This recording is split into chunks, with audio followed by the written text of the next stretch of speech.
Kizinte na charge infitatini kadadu rabbi keni fatini yo ajano boleza imabaya yo garan ko shashan godatini balai ko shasha kiyadiku rabbani ko shasha kiyadiku izinkaba meshan namelekum kanarrabadatu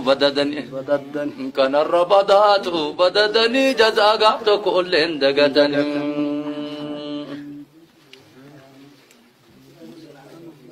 namano achuma marmari garakarra azuma marmari garakarra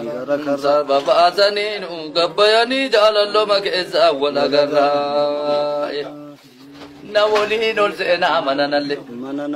baguma olzenta mananalle hullu konu baftam baranalle assalamu alaikum Dr. Abiy السلام عليكم دكتور أبي ديمقراطية كانوا قد فرائض صافي حسين جت بي ديمقراطية كانوا قد فرائض صافي حسين جت بي